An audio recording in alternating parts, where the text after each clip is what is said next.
Hi, I'm going to talk about workman's compensation as how it relates to carpal tunnel syndrome. My name is Hilma Volk. I am the creator of Carpal Tunnel Master, which is a program for self-help for carpal tunnel syndrome and false carpal tunnel syndromes too. So when it comes to workman's compensation, I cannot give you advice. I am not a lawyer. All I can do is relate to you some of the things that I have read. Now, workman's compensation is an insurance program that employers pay into in case someone is injured on the job. It would pay for medical bills and compensate for some of the wages that are lost, generally 60% up to a certain amount, and it varies from state to state. And what workman's compensation pays for long-term disability or part-time disability or occupational therapy if you can't return to the same job, that varies from state to state too. And being an insurance company, insurance companies don't like to pay. They like to get paid, they don't like to pay. But if you're injured on the job, it's pretty cut and dry if there's an accident where, if let's say you're working in a factory and a bolt flies off a machine and hits you on the head and knocks you on the floor, that's pretty definite as to when it happened, where it happened, all that stuff. It's cut and dry that caused that injury. You might not know the extent of the injuries then, but at least you know exactly when it happened, and it's reported and the workman's compensation claim can kick in. Carpal tunnel syndrome is messy. Workman's compensation programs don't like carpal tunnel claims. First of all, when did it happen? Where did it happen? You know who, but when do you report carpal tunnel syndrome? When your hand starts to get tingly and numb? Maybe that goes away for weeks and then comes back. Do you report it when numbness stays for a long time? When do you report it? So there's no actual accident. It might be classified more as an occupational disease, but it's messy.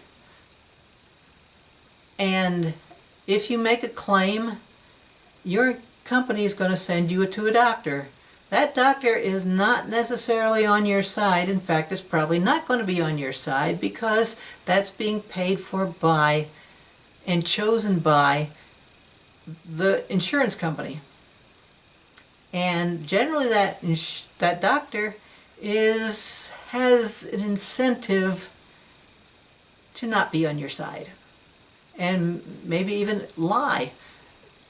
Doesn't happen all the time, I'm sure, but what I've read is that can be a problem in that the doctor will claim that no way is that related to your job, when another doctor might say it probably is.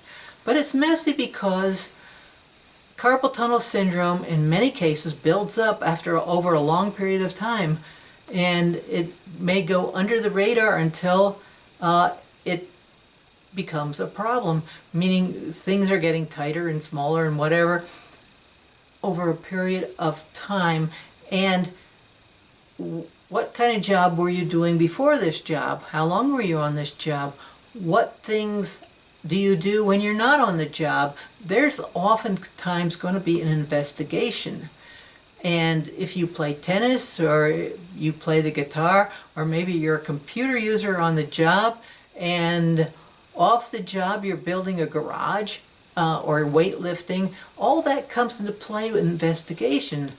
And often claims can drag on for a long period of time, up to 2 years sometimes. Now, there are lawyers who specialize in carpal tunnel syndrome cases, but most lawyers won't touch it.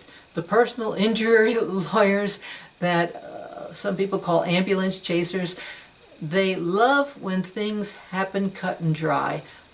Who, what, when, where, why, and how. If a Greyhound bus hits your car, oh, they love it.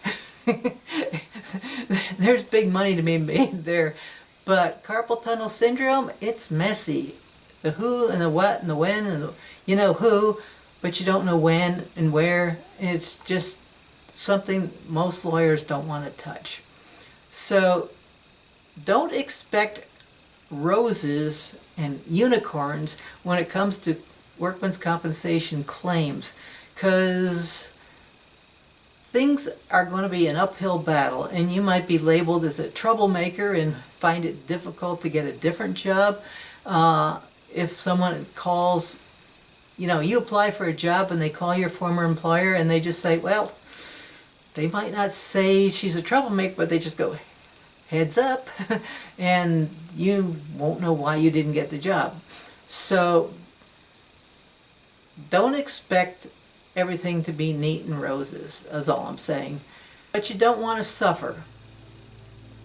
And take care of yourself.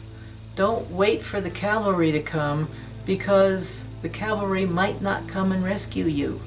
In fact, they might figuratively throw you under a bus. They might help you, they might not. You might have to go to a lawyer. I can't advise you on what to do. If it were me, I would do everything I can to rectify that situation physically with your body, like taking my course on how to get rid of carpal tunnel syndrome yourself, and also look for a different type of work.